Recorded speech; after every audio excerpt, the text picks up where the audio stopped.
जब तक मुझे पता चला कि वो शादीशुदा है, तब तक मैं उससे इतनी मोहब्बत करने लगी थी कि उसे छोड़ जाना मेरे बस में बिल्कुल नहीं था। ये जानते हुए भी कि उसके बीवी और बच्चे भी हैं, फिर भी मैंने उससे शादी कर ली। शादी के बाद उसने मुझे एक अलहदा घर लेके दिया। शादी का मेरे घर वालों को तो पता ही था, लेकिन उसने अपनी फैमिली को नहीं बताया हुआ था कि उसने दूसरी शादी भी कर ली है।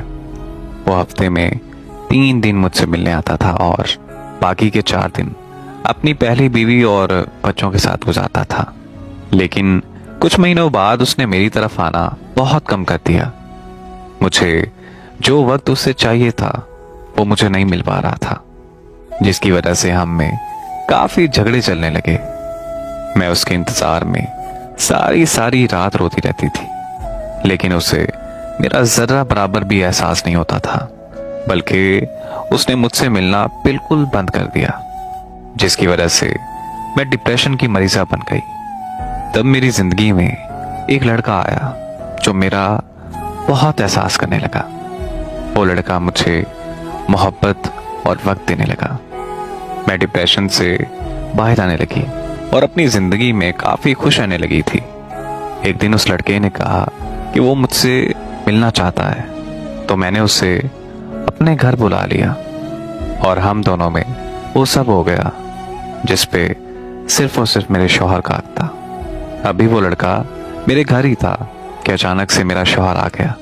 उसने हमें एक साथ देख लिया। मेरे लाख माफियां मांगने के बावजूद भी मेरे शौहर ने मुझे तलाक दी थी।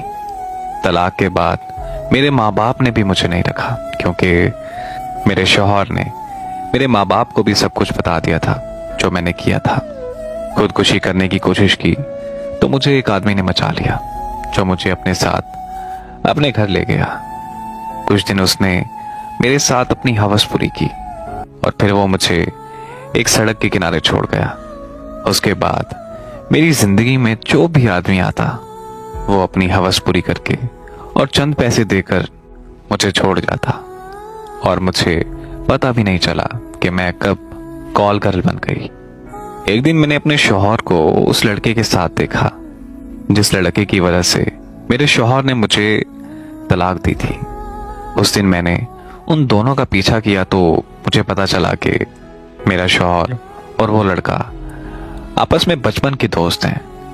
मुझे उस दिन हकीकत जानकर बहुत तकलीफ हुई कि कैसे साजिश करके मुझे तलाक दी गई।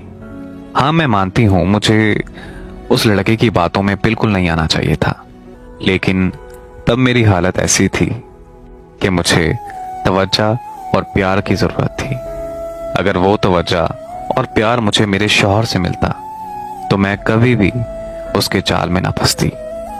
मुझे नहीं पता कि आज मेरी जिंदगी को तबाह करने वाली मैं खुद हूं या फिर मेरा शौहर, लेकिन मैं जिस दलदल में फंस चुकी हूं, अब वहां से निकलना मेरा मुश्किल ही नहीं, नामुमकिन सी बात है, क्योंकि एक कॉल गर्ल को ये जमाना कभी अपने घर की इज्जत नहीं बनाता।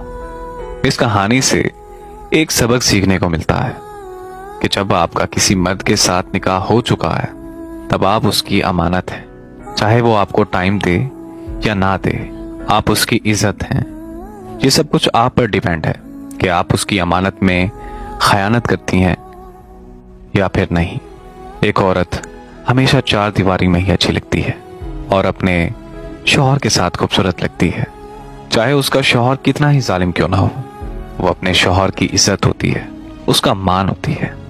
मेरी दुआ है कि अल्लाह पाक हर इंसान को नेक अमल करने की तौफीक अता फरमाए और हर इंसान को नेक हिदायत से नवाजे। आमीन।